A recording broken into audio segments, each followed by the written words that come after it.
अर्थ का जो एनवायरनमेंट है ना, एलियंस ये बताते हैं कि अर्थ का जो एटमॉस्फेयर है वो बहुत ही डेंस एटमॉस्फेयर है।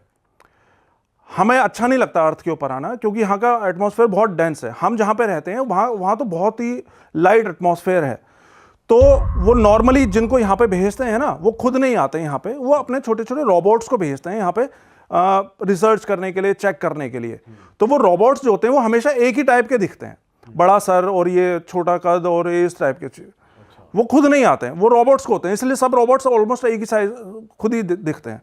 उनको खुद आके आके मतलब खुद भी आते हैं, वो मस्ती मजाक में घूमने के लिए आते हैं यहाँ पे अपने यूएफओस में, लेकिन रिसर्च पर्पस के लिए या जो भी फोटोग्राफ्स वगैरह वायरल होते हैं इंटरनेट के ऊपर, वो खुद नहीं होते एलियंस, वो उनके रोबोट्स होते हैं। अच्छा, हाँ। कहाँ पे थे हम कि लाइफ फॉर्म यहाँ पे पैदा हो गई। अब जब लाइफ फॉर्म पैदा हो जाती है ना, तो एक और चीज़ बताते हैं कि जैसे वहाँ पे लाइफ प्रोड्यूस हुई, तो उसके बाद अपना घूमने निकल जाते हैं, वो पूरी गैलेक्सी में, ब्रह्मांड में घूमने निकल जाते हैं, अलग अलग प्लैनेट्स पे देखने के लिए भाई कहाँ पे वो स्टेज आ गई है कि यहाँ पे लाइफ प्रोड्यूस हो सकती है, तो वहाँ पे भी फिर एक्सपेरिमेंट, मतलब कहने का मतलब ये सब कुछ एक्सपेरिमेंट होता है कि भाई क्या प्रोड्यूस हो रहा है, क्या प्रोड्यूस नहीं हो रहा है, कि कहाँ पे किस तरीके का, ये सब कुछ पार्ट ऑफ एक्सपेरिमेंट होता है। कुछ भी फॉर श्योर नहीं होता है, सब कुछ एक्सपेरिमेंट है ये। तो इस बीच में वो धरती के ऊपर भी आते रहते हैं चेक करने के लिए कि भाई यहाँ पे कोई कहीं कुछ गड़बड़ तो नहीं हो रही है। तो धरती के ऊपर वो बताते हैं कि एक बार एक गड़बड़ ये हो गई थी कि जब यहाँ पे लाइफ प्रोड्यूस होने लग गई थी ना, तो किसी दूसरे ग्रह से वो ये बताते हैं कि हमने जो प्रोड्यूस करी थी ना लाइफ, वो एक परफेक्ट लाइफ थी। परफेक्ट लाइफ मतलब कि उसमें कोई भी बीमारी नहीं होनी थी, और ये दुनिया भर की जो तरह तरह की बीमारियां होती हैं, ये सब you were not suppose to get them, आपको वो सब चीज़ें नहीं होनी थी। लेकिन फिर हुआ क्या कि एक बार किसी दूसरे ग्रह का कोई उल्का पिंड आके यहाँ पे गिर गया, और उस उल्का पिंड में उस दूसरे ग्रह के बैक्टीरिया आ गए, और वो बैक्टीरिया अर्थ के लिए नहीं बने थे, तो उन्होंने यहाँ पे जो है गड़बड़ करना स्टार्ट कर दी। तो जब ये बात उनको पता चली, जब वो यहाँ पर आए राउंड लेते हुए कि भाई देखें क्या चल रहा है, तो उनको पता चली कि भाई यहाँ पे तो ऐसे ऐसे बैक्टीरिया आ गया है, और ये तो आने वाले टाइम में बीमारियाँ देगा। तो फिर उनकी अपनी फोरम्स होती हैं, उनकी अपनी डिस्कशन हुई आपस में कि भी अब क्या किया जाए, इसको दोबारा से ख़त्म करके फिर ज़ीरो से स्टार्ट करना चाहिए या इसको ऐसे ही चलते रहना चाहिए।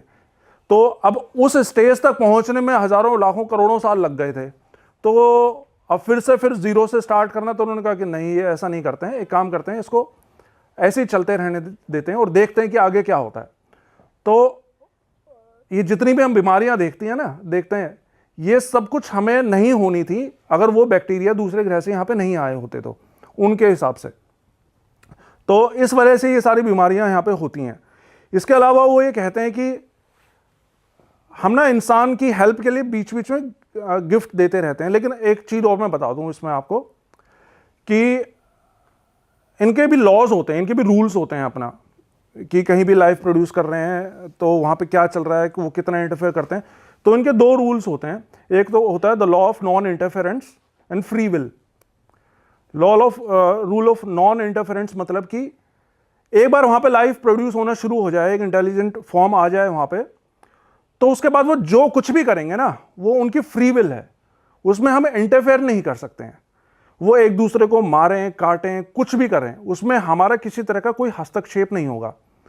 लेकिन हम उनके बीच बीच में हेल्प करते रहते हैं, जिससे कि वो रहें, थोड़ा तरीके से रहें। मतलब ऐसा नहीं हो कि लाइफ को ही डिस्ट्रॉय कर दें वो धरती के ऊपर लाइफ। हाँ जी, बोलो। हाँ, मतलब हम इस हद तक ही सिर्फ हेल्प करते हैं कि वो अपने आप को डिस्ट्रॉय ना कर लें, क्योंकि डिस्ट्रॉय ही हो जाएगा सब कुछ, तो फिर रह ही क्या जाएगा। इसलिए हम इतनी बुराइयां हैं धरती के ऊपर में, हम उनमें इंटरफेयर कर ही नहीं सकते हैं, हमें वो अलाउड ही नहीं है, क्योंकि ये आपके फ्री विल है। जैसे एक छोटा बच्चा होता है, उस छोटे बच्चे को हम पैदा करते हैं, तो पैदा तो हमने उसको करा, लेकिन फिर बड़ा होके वो क्या कर रहा है क्या नहीं कर रहा, वो उसके फ्री विल है, उसमें हमारा किसी तरह का कोई इंटरफेरेंस नहीं है। वो लोग वैसे डिस्टिंग्विश कर लेते हैं कि ये गुड पीपल हैं, ये बैड पीपल हैं, ऐसा कुछ था उसमें?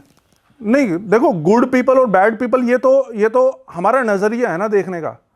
मान लो मैं एक ऐसी फैमिली से बिलोंग करता हूँ कि मैं बहुत ही गरीब हूँ, खाने को नहीं है, तो मेरे पिता किसी दुकान पे चोरी कर रहे हैं खाने का सामान, तो मेरे हिसाब से तो वो गुड है ना, क्योंकि वो नहीं मिलेगा तो हम तो भूखे मर जाएंगे।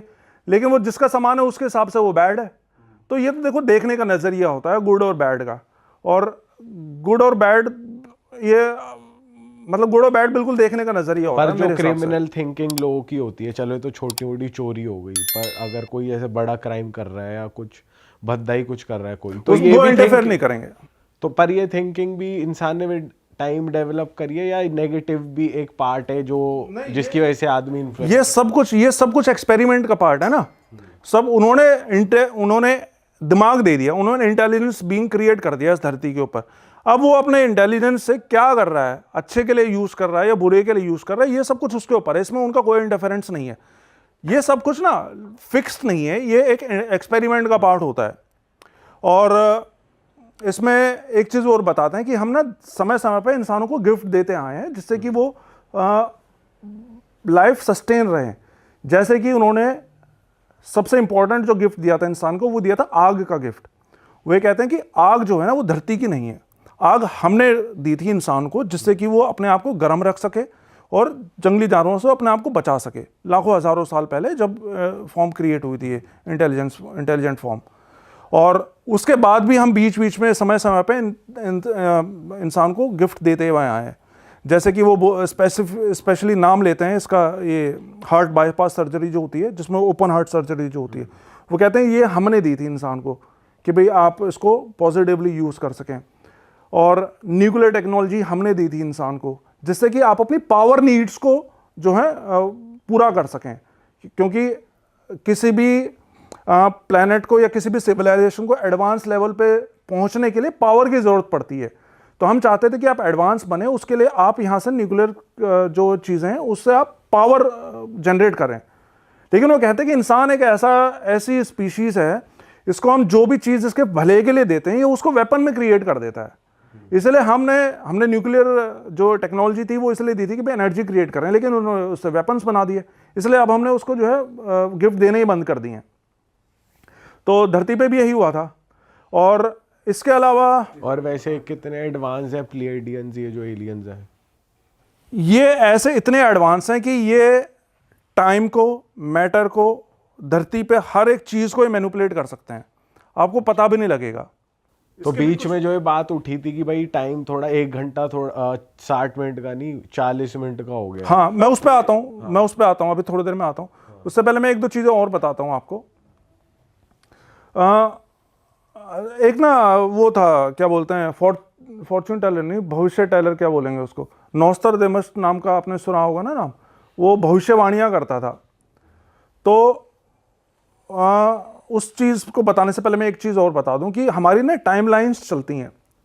टाइमलाइन मतलब कि हम एक टाइमलाइन ये चल रही है, एक टाइमलाइन ये चल रही है। जैसे कि पानी को आप उस पर डालोगे, फर्श पे फेंकोगे पानी को, तो वो अलग अलग लाइनें ऐसे क्रिएट कर देता है, ठीक है। तो उसी तरह हमारी भी अलग अलग टाइमलाइंस चलती हैं। तो जो वो था नॉस्ट्राडेमस, उसने ये भविष्यवाणी करी थी कि 2000 के बाद में धरती ख़त्म हो जाएगी, यहाँ पे इतनी मारकाट हो जाएगी। लेकिन वो हुई नहीं, क्योंकि इंसान ने अपनी टाइमलाइन चेंज कर दी। अरे वाह, आपने ये वीडियो यहाँ तक देख ली भाई, तुमने हमारी मेहनत सफल कर दिया। तुम ही लोग हो असली रियल हिट। और अगर आपको बहुत मज़ा आ रहा है ऐसी क्लिप्स में, ऐसी वीडियोस में, तो फटाफट जाइए प्लेलिस्ट पे बिंज वॉच कीजिए और सारी वीडियोस देख डालो और मौज काटो। That is it. हम मिलेंगे नए पॉडकास्ट में, नए क्लिप में। Till then bye bye, see you, take care, do subscribe.